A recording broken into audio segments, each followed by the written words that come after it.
Hey Hank. Oh, hey Lilo, what's up? Hey. Hey YouTube, I'm Hank. I'm Lilu. Wow, nice to meet you. It's good to see you Good to too. see you. It's nice to Well, meet you guys, is what I meant. welcome to our uh, temporal abode. Welcome.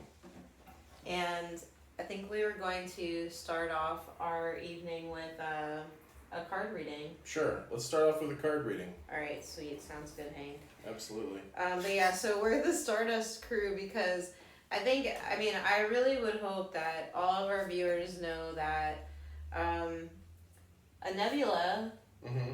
is basically an entire world, even many worlds of possibility made of stardust. So Oh, perfect.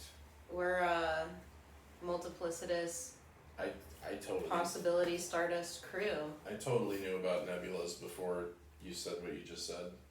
Yeah. Obviously I was a nebula expert, Yeah, so and I knew all of that you just said. I'm really glad because I hope that you also know, Hank, that, as Stardust crew, we are these voyagers that are cruising through the party of the universe. And so right now, we're going to, first of all, I want everybody to know that this is a magical sort of experience. And this is my quartz wand. Did you know that quartz is a hexagonal crystal? I didn't know that. You're blowing my mind. Yeah. I don't know much about crystal shapes. I've just realized I'm really, It's all good. really, really lacking in crystal knowledge. Well, maybe more will gather. I don't know, but it's also silicon dioxide. That's the molecular. That's my favorite. It's pretty dope. That's what they have in sand, right? Silicon, yeah. Yeah, a lot of that. Mhm. Did you know that we can? I'm sorry. I'm gonna hit you with a little botany, but did you know some grasses like sugarcane and some other grasses have cells that store silicates, all kinds of fun stuff. No, I wasn't entirely. Yeah, aware. actually, you know how sugarcane has sharp edges on the leaves? Those are like silicate like blades Whoa, to cut you with. that's pretty Sugarcane's really aggro, yeah. wild. And when they burn sugarcane, it puts a bunch of silicate in the air, and that's why people don't like living around sugarcane burning. Yeah, I definitely didn't know that. Yeah, Well, silicon is somewhat similar to carbon as well because it has like 4 electrons on the outer shell, and it's just that's like really cool. it's very generous. It's like you get an electron, and They told me in a book one time that they were like, well, we have carbon based life, but what if you made silicon based life? And then people were like, well, we did. It's computer. And well, it's yeah. Do you want to get onto the mysticism? I threw a little too much. I was like, let's pepper it with some trivia facts, and then it was like. I mean, to be honest, I think somewhere between computers and sugarcane, there probably are some good silicon life forms in there. Yeah, I mean Well, it's not a yeah. Let's not get bogged down. That's all I'm saying. Let's not get too bogged down in the trivia. Let's keep it on the crystal path. Nay, sir. This is the periodic stable. Am I okay? So the way that we're going to do this card reading, essentially, the intention is that this sets a tone for what the purpose of the conversation will be tonight. And so, in a way, we already know intuitively, even if cognitively it's not just right there. But so this will give us some imagery to anchor the discussion. Oh, good. Yeah, that's what it needs. Because I'll just, as you've already seen, I'll run in so many directions. Well, I mean, nothing wrong with that. And I would like to talk about tangents. Let's as well. put the anchor. Let's put the anchor down. Yeah. Let's anchor this show. So I'm using the Starseed Oracle deck, Nice. and I've picked a card intuitively, and I'm going to show everybody what the card looks like. Okay, cool. So wow, we got Child of the Cosmos, which feels so apt. I totally believe this that. moment. That seems like Wow. Isn't this like literally what I just said? That's it right there. Like, it is gonna be. That's the one disadvantage of selfie cam. It's a little bit.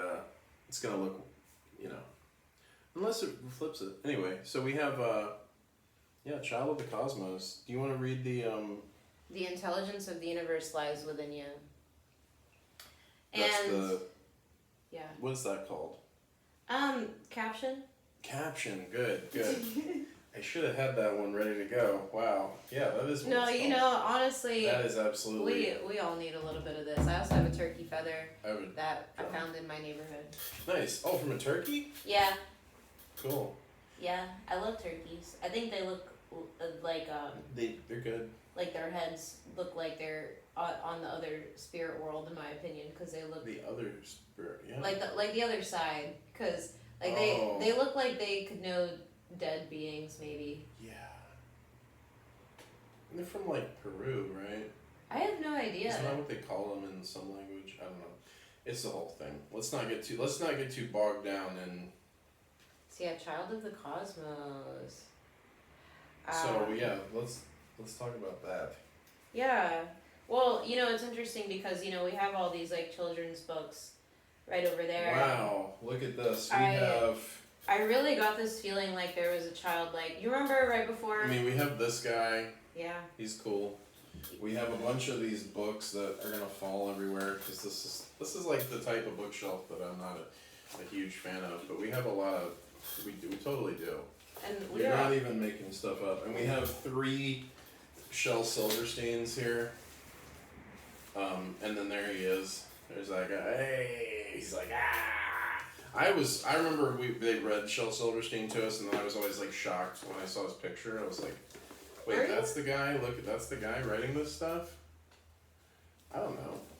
I think when you're a kid, you just assume children's literature is written by kids, or it's written by people who would appear youthful, or just very soft. Like, you'd imagine a children's literature would be written by someone, maybe someone, like, without facial hair. Like, they should, because you don't let people with facial hair around children. At least you didn't in the 90s when I was a child. Why is that? Oh, I don't know, because it's too aggro. It's too scary. It's like, Oh, wow. You know what I mean? It's a little too, People hadn't spent enough time out of the 80s yet. Yeah, it's very, It's alright. That's gonna happen all night. What do we got here? Yeah, what is that? The Desert is Theirs. By Bird Baylor, illustrated by Peter Parnell. And it got I swear, I was like, what is it, the Newbery Medal? No, it got the Caldecott honor. You know how many children's book awards there are? I don't. They give out a lot of medals. Anyway. Well, I didn't mean to demean the Caldecott award. I'm just being a silly guy. I don't know anything about Caldecott. I don't know anything about the Newbery medal, except they give it to horse books, because there's a lot of horses in Newbery. That's you know what I mean? Cool. Ocala is kind of like the Kentucky of Florida, and Newberry is kind of like the Ocala of Alachua County. There's a lot of horses in Newberry. There's like the whole equestrian thing. It's not, not as big as the equestrian centers toward Ocala and Williston, but guys, we're in horse country. Hey, it's a thing. Do you want some tea? Yes. I was probably never gonna ask for it. I was probably gonna just let you. Well, in this establishment, we serve the finest tea. That's right. What kind of tea have you got over there? H2O. Oh, like plain tea. Yeah. This is pretty good. It's diluted. This is squared. This is strawberry. This is azuf chai. Okay, and it's dogma chai. Oh wow. Or doyama, but it's like looks like dogma chai, which is really funny, and that actually means traditional tea. But it's from Azerbaijan. That's pretty awesome. So if it's cool, I wanted to mention like a particular topic that I think will be extremely meta. Yeah, absolutely. It just started raining. A really nice rain here. Yeah, behind us is 6th Street. Do you think it should? Yeah. You think I should put my tea up here, or should I?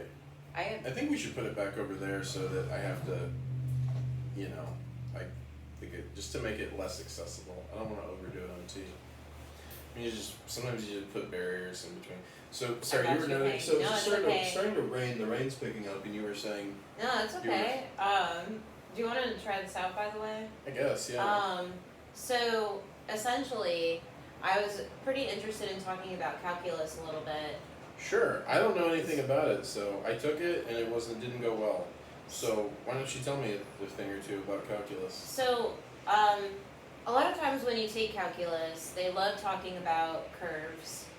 You know, like a graph with a curve. Yeah. And I think sometimes calculus doesn't make intuitive sense because they only talk sometimes like teachers about like two-dimensionality and every once in a while in three-dimensionality, like, you know, depending on what maybe like primary calculus class you're taking.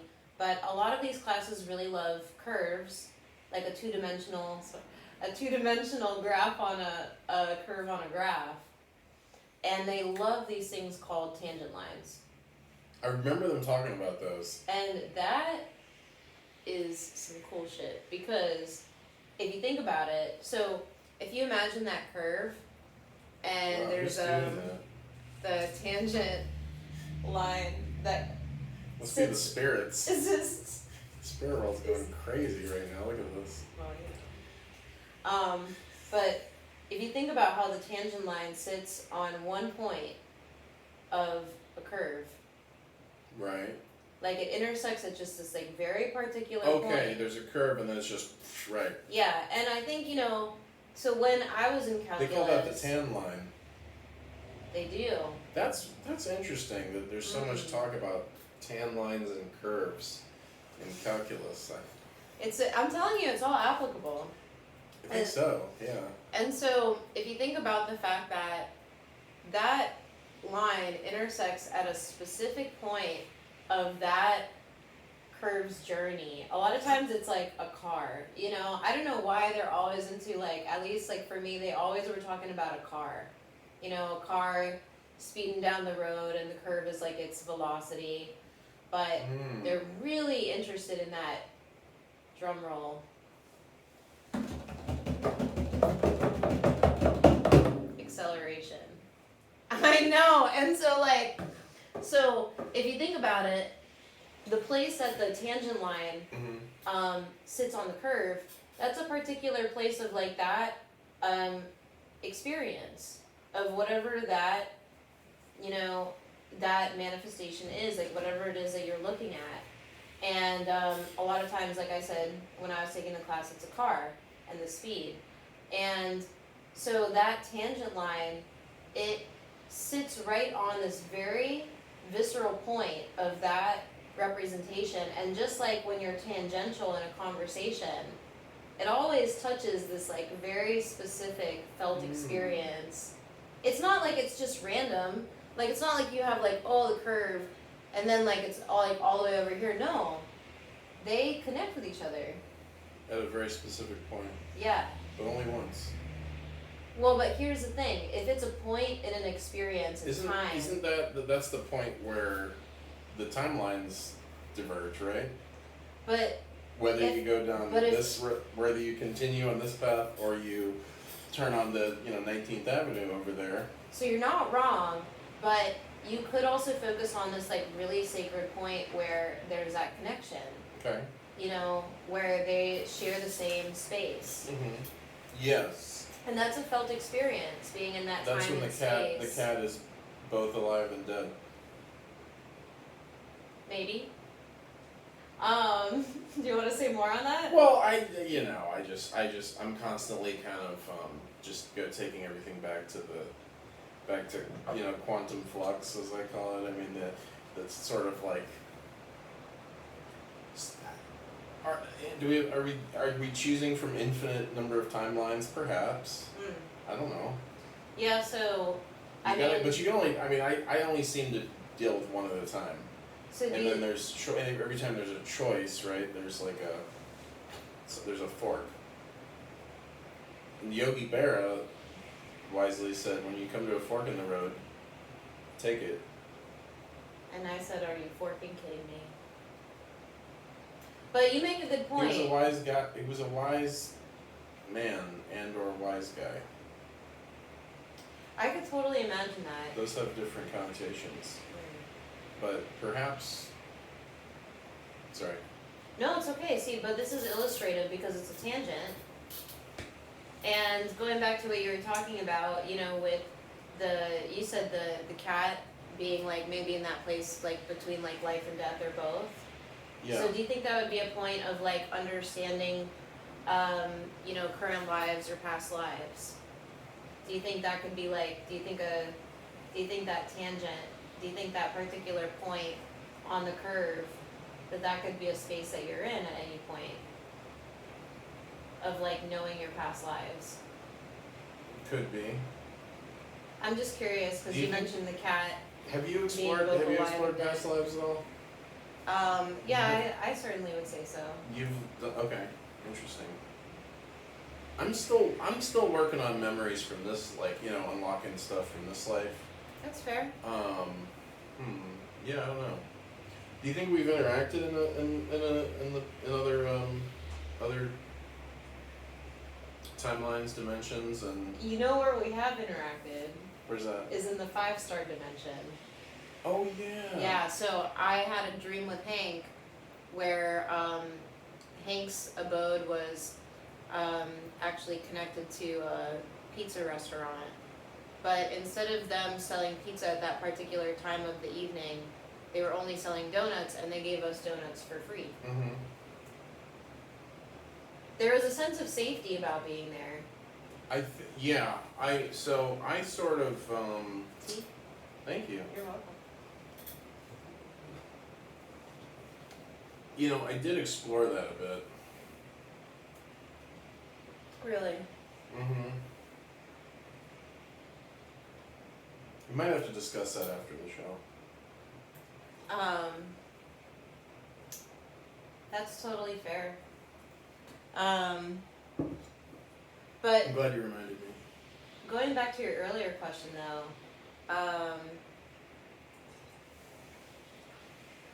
Thank you, Lila. oh, you're welcome, Hank. Thank you for the tea service. Oh, you're totally welcome. You know, as Lilu, I can really be sure that Bruce Willis would be down for it too. Yes. But I do feel like so familiar with you. I mean, it's possible. It's possible that we've known each other in some other time, some other place. Yeah. Well, I mean, you know, people keep saying, "Oh, time is not linear." I mean, I agree and disagree with that. If anything, I certainly experience time in a linear fashion, but doesn't mean it's categorically linear, right? Well, I would say it's labyrinthian. Okay. Like a labyrinth. Sure. You could see. I mean, yeah. I mean, it could be it could be a future. It could be this timeline at a different point. You know, or it could be a reference to it. Or it could be an alternate take. It could be a remix. It could be It could be a possible future. It could be this future remixed. It could be a slightly divergent. It could be a literal. Like, people have these literal, you know, these prophetic visions. You know, have you heard the Paul Stamets story about the dead cows? No. He saw them in a dream, and then he saw them in real life. Later in his personal little timeline. There may have been. Sorry, they're stunned right now. Show the audience.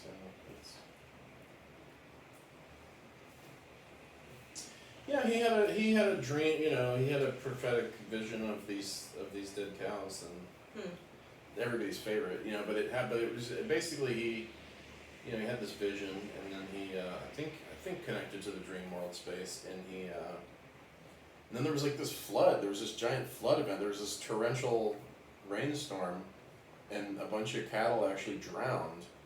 He had to go, his cabin, he had to drive up to this cabin because it was about to sink, like it was going to cause a landslide. So the cabin was doomed. He went to rescue like documents and things from it because the cabin was about to wash away. Hmm. And either on the way there or on the way, I mean, I think it was on the way back from his cabin, he saw these dead cows because they had drowned, because that's how the flooding was that severe. Wow. That had washed away his cabin. Huh. Well, if you like, this is going on a tangent. Let's go. And I would really welcome to the Tangent Show. Calculus. Hank and Lilo, yes. Well, I didn't know why you wanted to talk about calculus, and now I see. It's more user friendly. Now I see. Oh, there's something temporal going on. There's some time and space business up here. So okay, great. Yeah. But one thing that I would like to you want to check this out? I'm checking it out. Okay. One thing that would you be interested in me interpreting the dream about the 5-star dimension to you?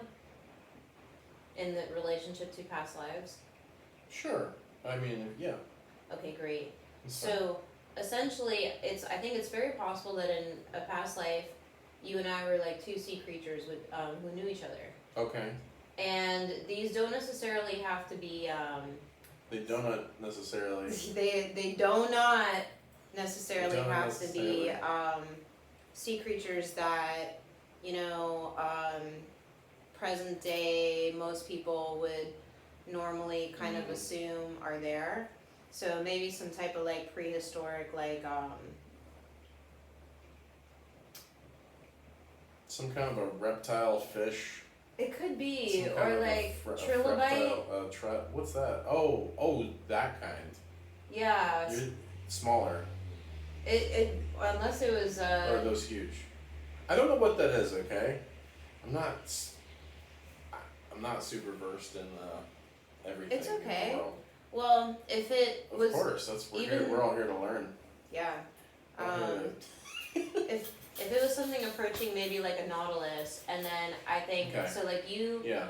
You might be like some type of like nautilus figure. Okay. Trilobite somewhere in there. Yeah. And like, I might be this like kind of like almost like trying to think of how to say it. Like I could be a creature that's almost like amorphous. Okay. Yeah. I could see that. So maybe, so this amorphous sea creature might not be something that is like immediately recognized in the modern context. Uh-huh. But I have this idea, and it's called mushroom as wormhole.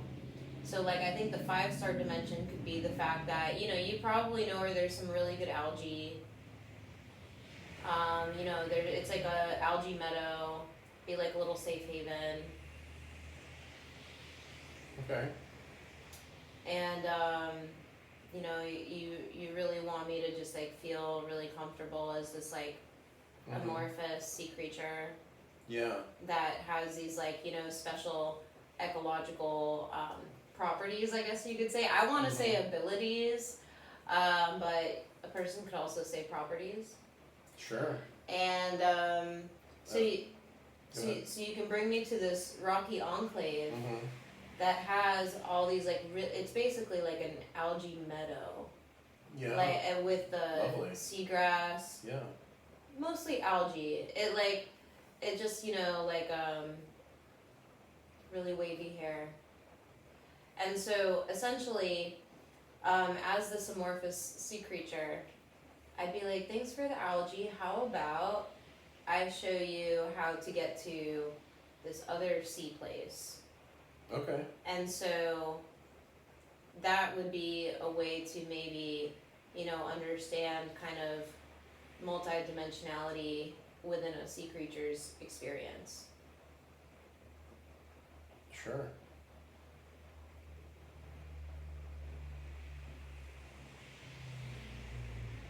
So,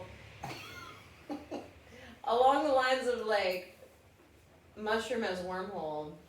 Yeah. So, you seem like you'd be somebody that'd be really into mycelia. Any particular fancy? I'm a fan of the aliens.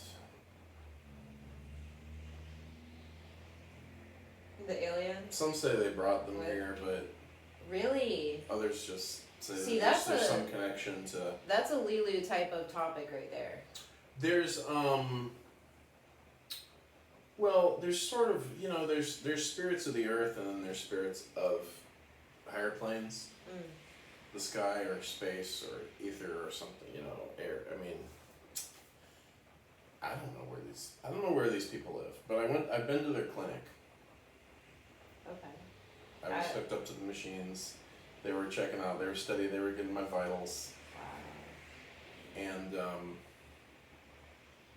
yeah, they're cool people. They give,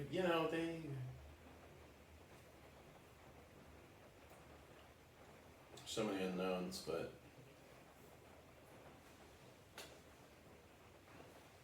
I definitely went into some type of hole. Sorry, Cornelius is here for moral support. I had an experience on my birthday with the aliens, and they were just, I felt like I was doing a clinical trial.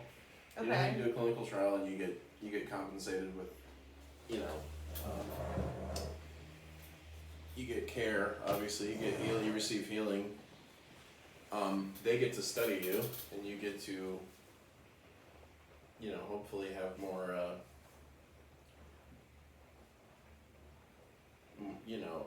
I sort of look at it as like, it's like in more when you're, I think I was telling you about that, when you gotta go to sleep for your level up to take effect. Mm-hmm. Yeah. I felt that way recently when I cut my hair. I mean, my hair is up right now, but. Yeah, I've had, So when you were in the case study, did you experience, that they learned anything specifically from you? Is there a mutualistic type of learning going on? Yeah, I couldn't tell you specifically what it was. I could just tell you that I just sort of had revelations about mystical experience and how and sort of the research study as a metaphor. Sorry, I went down the wrong pipe. It happens. Yeah. There's. You said research as metaphor? Well, the research study as a metaphor. Thanks. Okay. So when you say research study as a metaphor, it could be extrapolated to other real life conditions? What I'm saying, I think, is even if you're an objective materialist who wants to deny the spirit world for whatever reason, you should at least acknowledge that one of the valuable parts of mystical experience is using metaphor to understand the self and to understand one's path. Does that make sense? Yeah, I hear you with that. I think, for myself, the archetypal energy is an undeniable aspect of the mycelial connection between all of us and what I experience as the spiritual world. Yeah, so there's an archetype of, I guess, medicine and research, and medicine and science and research and learning are always connected, even on a very primitive level, even on a very shamanic tribal medicine. You have to, you're more developing the methods through clinical practice, not through research studies, but you are working with a sample size of one, and every treatment is also an investigation. You never know how people or your patient just gonna react, or your whatever you want to call them, right? Sometimes you intend to heal and sometimes it's there's always a degree of a treatment itself is at least somewhat uncomfortable, right? There's sort of this thing where this pain is kind of being released, right? That's pretty interesting. And so sometimes I don't know, sometimes people get mad at me. Like humans or? Humans, I don't usually think I piss off the spirits. But like, not these other beings that you are. They love me. Okay. I don't know. The ones I interact with, I don't have them. They don't, you know. I don't know what to tell you. If you're not beloved when you go to the spirit world, I don't know what to tell you. Well, do you mind if I do a little drumming? Go for it. Yeah, this is my rawhide drum. Nice. It's got a really nice star on it. Show it to the people. Show them oh, wait, it's got the stars. Oh, it's visible on both sides. Yeah. Wow. Because this is Stardust Crew. This is the Stardust Crew. This is an octagram. Yes. Beautiful. It's an octopus star. 4x2. Yes. Well, that's a whole thing. Okay, so right there, 4 elements, masculine and feminine. 8 points. That's amazing. I'm all about mirrors. I haven't gotten into the, I've been trying to start a channel about this stuff, and it hasn't happened yet, and I'm like, I don't know, maybe we should put this on the other channel. Which other channel? The one that I haven't posted to yet. What do you think?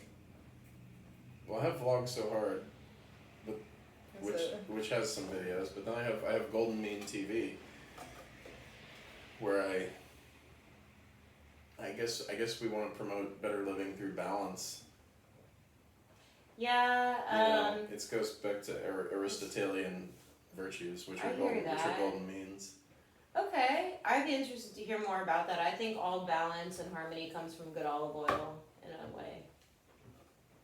Earth balance and smart balance. There's different margarines with olive oil that have balance in the name. There's always an olive oil flavor if you haven't noticed. I recently got into a little tangent there. I got into the world of unfiltered olive oil. Oh wow! It's very anointed. It's very polyphenol dense. Mm. Do you know why? No, I would really like to know why. That's pretty interesting. Would you explain polyphenol to me? Polyphenols are phytochemicals. They are. I'm not an organic chem expert, but they are a type of phytochemical. They're antioxidants. They're very polyphenols in the diet are very effective at fostering what we consider the beneficial gut flora. Polyphenols are like really good food for the types of gut microbiome that we would like to cultivate. Polyphenols they're typically bitter or astringent or numbing. They tend to bring about these kind of physical or taste sensations, and they're found in things like olive oil and tea, coffee, things that are bitter, astringent, pungent, maybe, or those, I don't know. They're maybe bitter, astringent, and numbing are the main ones. I'll wander to the edge, and I'm out of my depth here. But what's cool about unfiltered olive oil is you have some polyphenols are polar and some are non-polar. The non-polar molecules tend to be what we would call fat soluble. They're lipid soluble because lipids are non-polar. And then you have polar polyphenols that are water soluble because water is a polar molecule. So typically when you filter olive oil, you take all that water soluble stuff out of it and just throw it over there. The benefit of that is increased shelf life. Olive oil lasts a long time. Unlike a refined oil, extra virgin olive oil lasts a long time because those polyphenols act as they're literally antioxidants, so they prevent the oil from oxidizing. Wow. But filtered olive oil, because you have all these tiny water droplets infused in the oil, the olive juice, so to speak. Okay, it actually reduces the shelf life because you're introducing water, and water attracts oxygen and introduce it. It's going to spoil a little faster if it's got all that water stuff in it. But it's like double the polyphenol content because you've got all these other molecules.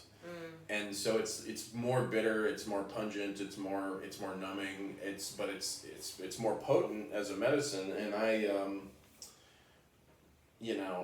whether you agree or disagree with Dr. Gundry on any number of things, I like his recommendation that you should do a shot of olive oil every day. And if you were going to do a shot of olive oil, why not go for the unfiltered? Just make it that good. Well, is that a no, that's good olive oil tangent? I would say, give it a score out of 10. give me let's see. 10 from 1 to 10. Clay vessels of olive oil. Is it on a biblically? curve? It's always on a curve. Okay. I would say that the acceleration point of most rapid change was between the polar and non-polar aspects of it. Yeah, absolutely. And it honestly reminds me of what... Sorry, I was just thinking about how I know the universe is both polar and non-polar. It's like polarity can help us explain 50% of phenomena, but then the other ones, maybe they're non-polar phenomena. Maybe some things are unipolar. Unipolar? As in, truth is both absolute and relative at the same time. Yeah, you got a good point there. Again, balance and paradox is my whole. That's kind of my MO. And that's what I want to explore with the new channel. And that's why we're the Stardust crew. Yeah. Yeah. But one thing that I was thinking about earlier. Yes. Like, when you were talking about basically being in that experience where maybe there was some witness to like parts of your, you said there could be moments of like discomfort. And it kind of reminds me of how we're in this point of human evolution. Yeah, go ahead, sorry. No, it's all good. Good. If there's any point you want to jump in, just let me know. But, it makes me think about how, like, we're at this point of human evolution where, like, essentially when we're in our bodies and we're at a point where we experience... That's most of the time for me. That's good. Yeah. That's really good. From an embodied perspective, that means that you're intuitively connected. Maybe I'm not shamanically correct. connected. Maybe I was wrong about that. Maybe I'm out of it. Well... Maybe I'm being dragged out of it by, career or something, or pressures of the material world. I think this is a meta conversation because I think undoubtedly you are in your body probably most of the time. Okay.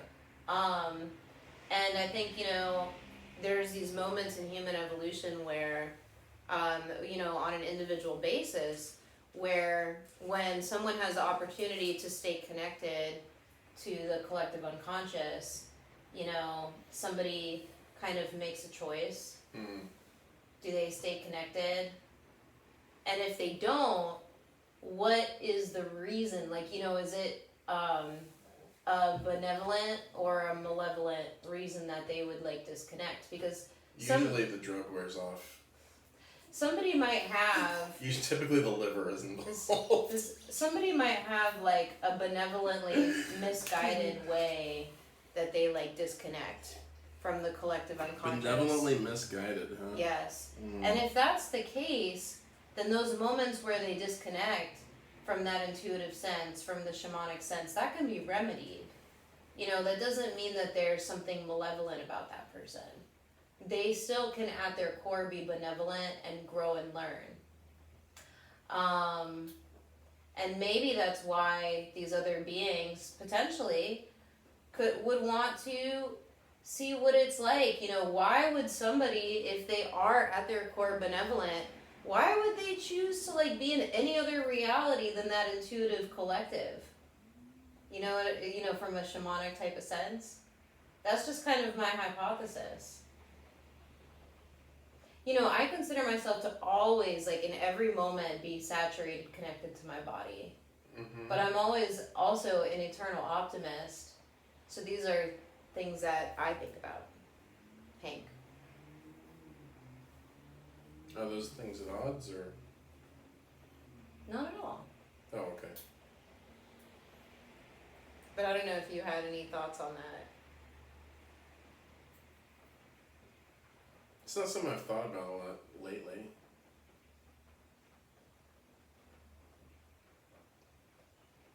Been thinking more like, theology and branding and things of that nature. And tea and olive oil, polyphenols. There's a lot of polyphenols in fruit too, That's very good to know. Yeah, they're out there. Well, herbs, herbal medicines, and culinary herbs are rich in them. In the polyphenols? Yeah. Okay. Just one class of phytochemicals. Well, and like... I'm just more versed in polyphenols than in being in the body. But I like to take the polyphenols and put them into the body, so... So you see them as mutualistic? I see there's a connection there, yeah. Okay. It seems like you feel it. Yeah. I'm a tea guy, So the other thing that what you were reminding me of when you were talking about how antioxidants prevent oxidation, right, of olive oil. Right, and they prevent oxidative stress in the body. What does? The polyphenols. They're Okay. antioxidants, so they're in the body. They're preventing oxidative stress, but they're also mainly they're just nourishing the gut. They're preventing oxidative stress probably in the gut, which is probably great.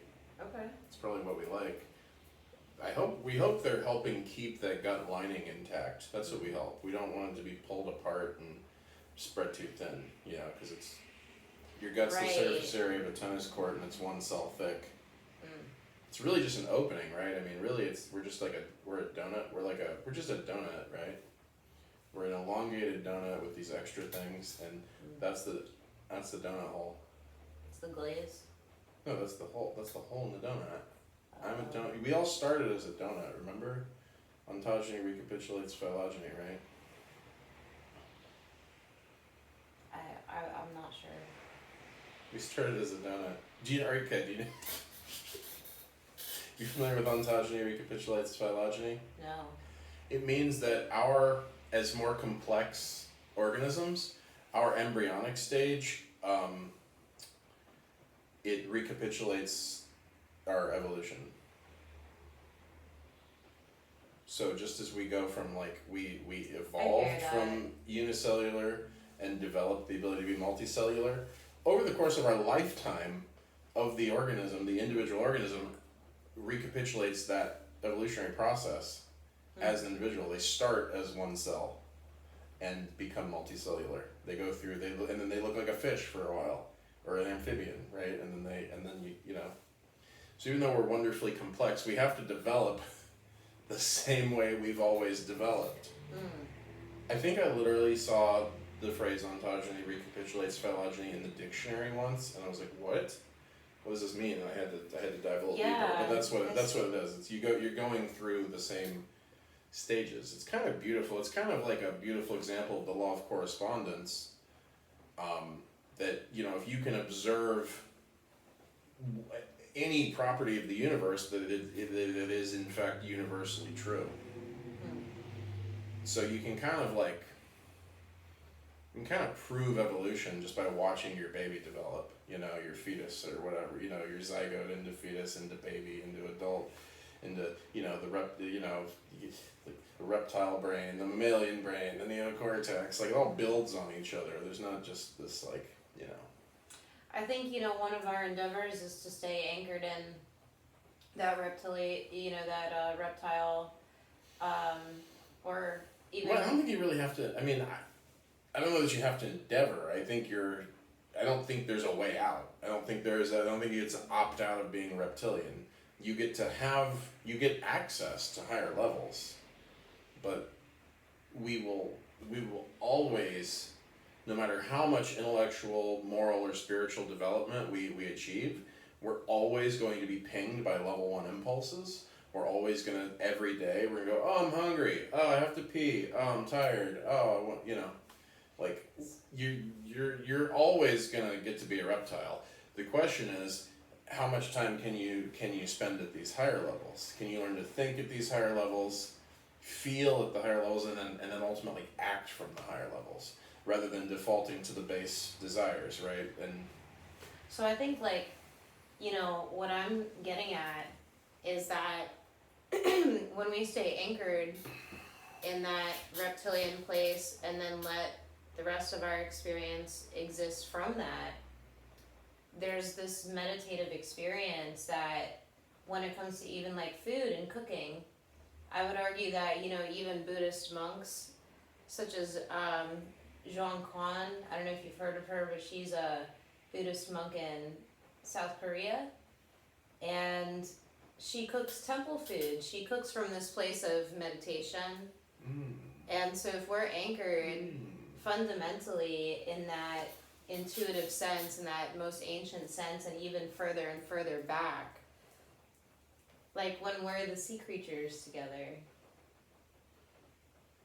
then you just live in this, magnanimous state. I think we're anchored. I guess what I'm getting at is, like, we're anchored to those levels, whether we like it or not. Like, the reptile brain is non-negotiable. But why wouldn't you like it? Isn't that the question? I do like it. It's profound. I like to eat. I love eating. I like to pee. Yeah, it's pretty good. I love to gratify my level 1 desires, but I also aspire to control them. I'm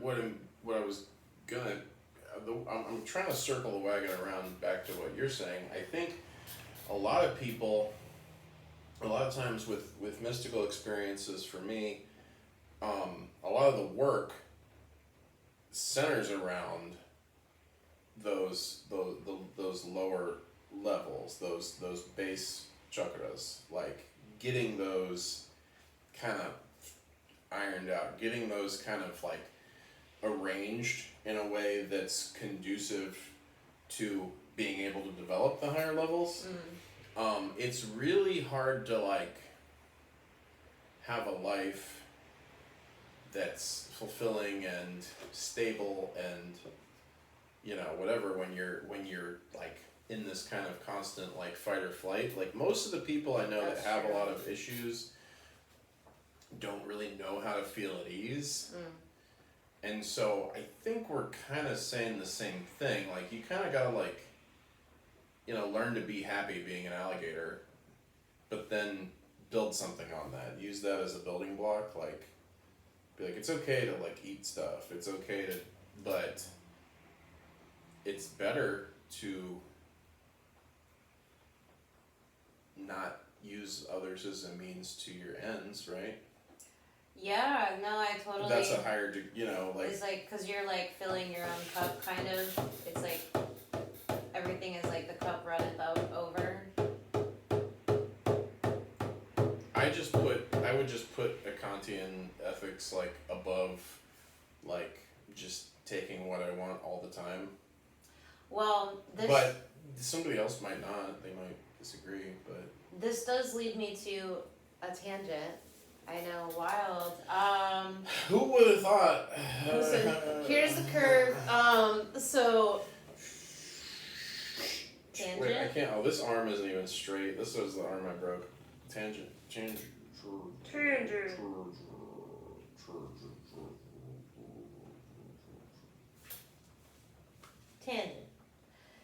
No, that was lovely. Thank you. Wow, that was like, so I feel like I completely lost my train of thought. Okay, well, I was talking about the sort of the brain as it builds on itself, and how the levels of development, like developmental psychology versus chakras, and how they build on each other. Like, you can't just come up here and like, I mean, you can. you could always aspire. You can always like aspire to spirituality. Like you can teach kids to do that. It's just tricky. So and I think it was kind of might have been mishandled for a lot of people. So maybe. I remember the tangent that I wanted to spout on. Yes. Let's hear about it. Essentially, a lot of people that are in the psychology world and interested in it, they're extremely familiar with Maslow's hierarchy of needs. And I feel like that really touches on like some of what you were talking about with like our fundamental needs, having them met, and then being able to give back to others. And there are actually some very interesting individuals from, for example, the Anishinaabe tribal people, like in Michigan, the Midwest, that's the Midwest part of the United States. Sure. That absolutely. They talk about one of my favorite regions. Yeah. They were created. Honestly, yeah. I mean, that's where my great-grandfather immigrated to from Italy. It was Michigan. And in that part of Michigan, essentially, I was speaking to this keynote speaker at a professional conference. Her name is Meredith Kennedy, and she was a member of this tribe, and she was mentioning that, there are people that make the argument that Maslow, anywhere from like stole to like very significantly lifted a lot of his ideas from the Blackfoot tribe when he spent time with them. And there actually have been a number of significant interviews with indigenous peoples of that region. And so what I've read from some of these journal articles is like what certain tribal people, like their biggest bit to pick, they were like, it's not that we're out to cancel Maslow. The biggest thing that we find upsetting, potentially, is that they didn't see his pyramid as including generosity all the time. They said that their pyramid always included generosity in terms of like how a community and how an individual is always fulfilled in a collective sense and therefore in an individual sense. So they felt that generosity was what was missing. Where does it go? So their pyramid was actually flipped the other way. And so... As one develops, the self expands? Well, it's just kind of like, if you think of an upside down pyramid, if the individual is coming from a lower part, almost like being in the soil, like a seed, and their whole impetus is branching out, their whole thing is to be generous to the rest of the world. And it's like that's their impetus. And if we can fundamentally protect, everybody's like generous foundation, and kind of that childlike enchantment, that everybody comes in with, just knowing how to feel connected viscerally to every aspect of this realm. And that's what I really took from it. Is they're like, hey, it's not like we're trying to erase Maslow from the books, but dude could have maybe offered the component of generosity as being fundamental to the pyramid. The base of the upside down pyramid? Yep. Well, dude clearly went and did his own thing, but there's a certain there's a certain universality to this that, I mean, if he got stuff from somebody, maybe, I don't know, maybe he should have given credit, maybe he didn't, I don't know. I mean, it was a different time. That neither alleviates him from his responsibility of that he should have shared a lot of the credit of like where he was inspired by, but then also, maybe he had not intuitively developed to the place where he could fully communicate that. Maybe his chief responsibility is to proclaim the truth. Maybe he did a poor job of that. And that's entirely possible. No, I think that's a great way to put it. But there's a lot of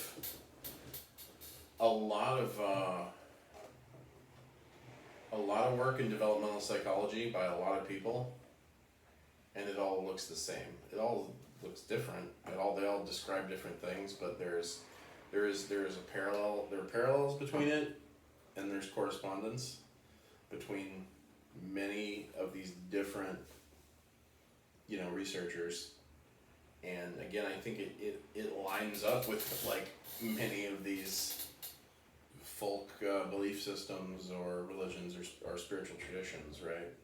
Yeah, I hear you with that. Are you? Yeah, go ahead.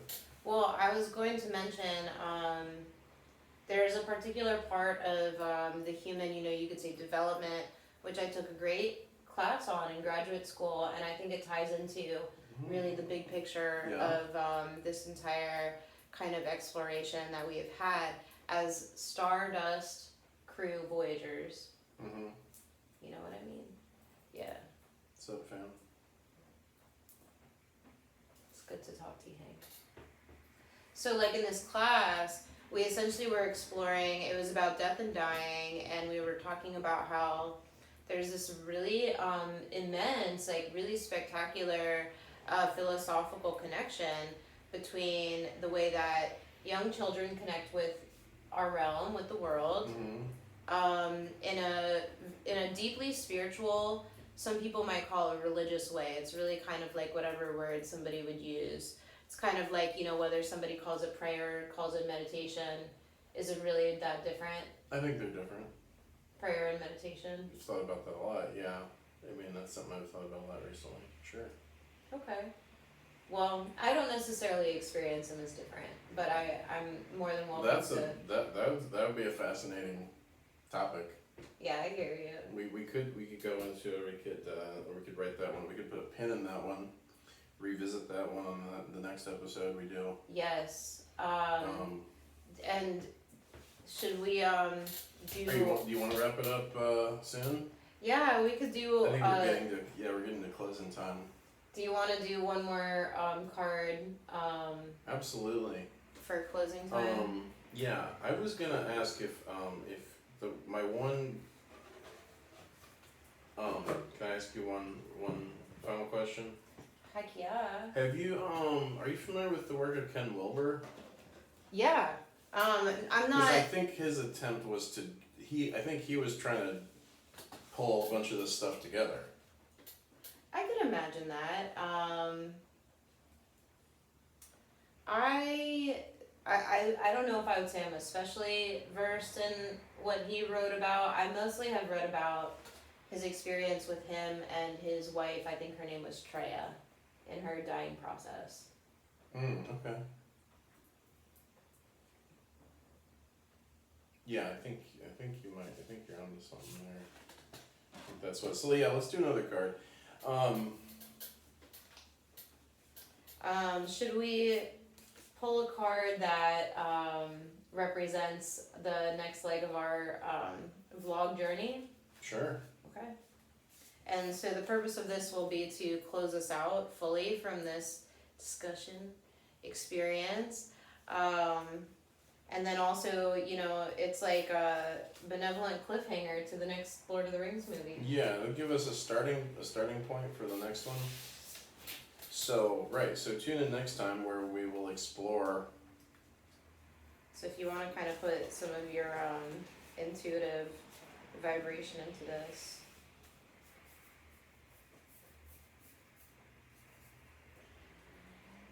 And here's what the deck looks like for the Starseed deck, Oracle cards.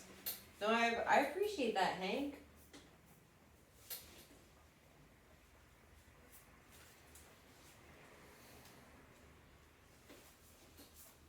Okay. So,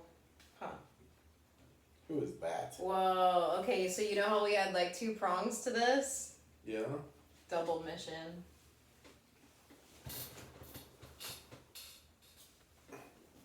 Double mission. Lightworker Starseed. Serve the world by being you. Whoa.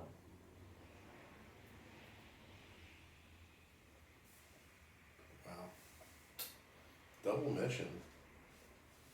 Lightworker Starseed. Serve the world by being you. Okay, so So I would say in conclusion, we it's a great message to leave people with, I think, I mean, y'all all have a path, y'all have a destiny. Get out there and find it,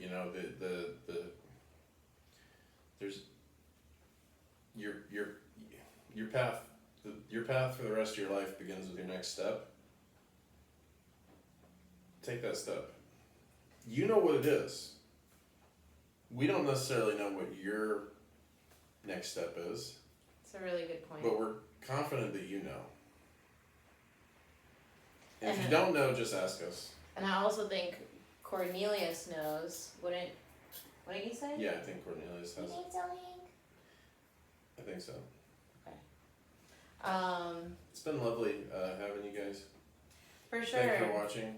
So we hope that you have appreciated the foundation of this leg, and the double mission would potentially continue into the next one. Absolutely. We'll start off. Yeah. I like this this format here. So join us next time for more intuitive explorations of the world, the universe, Stardust Crew. Tune in out of this.